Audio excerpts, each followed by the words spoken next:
સુરતથી મહત્વના સમાચાર આવી રહ્યા છે। ઉન વિસ્તારમાં મોડી રાત્રે પથ્થરમારો થયો છે। મમદીનગરમાં બે જૂથ વચ્ચે પથ્થરમારો થયો તો મહમદીનગરમાં પથ્થરમારાની ઘટના સામે આવી છે। ધાર્મિક બાબતે ઝઘડો ઉગ્ર બનતા પથ્થરમારો થયો હતો। પથ્થરમારામાં 5 થી 7 વ્યક્તિઓને ઈજા પહોંચી છે। પથ્થરમારાથી અફરાતફરીનો માહોલ પણ સર્જાયો હતો। પોલીસે ઘટના સ્થળે પહોંચી સ્થિતિ પર કાબુ મેળવી લીધો છે। તો સુરતમાં પથ્થરમારાની ઘટના સામે આવી છે। 5 થી 7 લોકોને આ પથ્થરમારામાં ઈજા પહોંચતા તાત્કાલિક હોસ્પિટલ ખસેડવામાં આવ્યા હતા। ધાર્મિક બાબતે આ વાત બોલાચાલી સુધી પહોંચીને ત્યારબાદ વાતમાં જ પથ્થરમારો શરૂ થઈ ગયો હતો। પોલીસે ઘટના સ્થળે પહોંચી જે સ્થિતિ હતી તેને કાબૂમાં લઈ લીધી છે। તો સુરત ઉન વિસ્તારમાં મોડી રાત્રે પથ્થરમારો થયો હતો।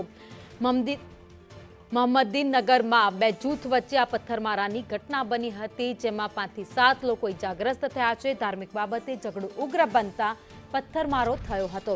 સામસામે બંને જૂથો દ્વારા એકબીજા ઉપર પથ્થરો ફેંકવામાં આવ્યા હતા, જેમાં કેટલાક લોકો ઇજાગ્રસ્ત થયા છે।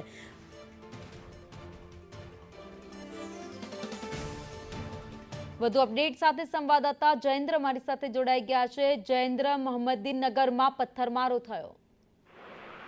જી ભાવિની, ગત મોડી રાત્રે સુરતના બેસ્તાન વિસ્તારમાં આવેલ જે મહમદીનગર છે ત્યાં એક જ કોમના બે જૂથ વચ્ચે પથ્થરમારો થયો હતો। જે એક કોમના જે છે તેમના દ્વારા બે છોકરા લઈ આવવામાં આવ્યા હતા અને કહેવામાં આવ્યું હતું કે નવાઝ શરીફ જે છે તે અમારા ભગવાન, અમારા અલ્લાહ છે, તમે તેમને પૂજો। તેને લઈને તેમને જે છે દાટ ફટકારવામાં આવી ગયો। તે બાદ અન્ય લોકોને કહેતા મામલો ગરમાયો હતો અને બંને કોમ વચ્ચે આમ આમને સામને આવી ગયા હતા। ત્યારે જે નૂર મોહમ્મદના લોકો છે તે તેમના દ્વારા પથ્થરમારો કરવામાં આવ્યો હતો। વાતની જાણ થતાં સ્થાનિક પોલીસ સહિત ઉચ્ચ પોલીસનો કાફલો અહીં આવી પહોંચ્યો હતા। તેમના દ્વારા પોલીસ ઉપર પણ પથ્થરમારો કરવામાં આવ્યો હતો। પોલીસ દ્વારા આ સમગ્ર મામલે જે છે મામલો થાળે પાડવામાં આવ્યો હતો। હાલ 5 થી 6 લોકો આ ગુનામાં ઘાયલ થયા છે। તે ઉપરાંત કુલ 9 જેટલાની પોલીસે અટકાયત કરી છે। તપાસનો ધમધમાટ શરૂ કર્યો છે। આભાર માહિતી માટે।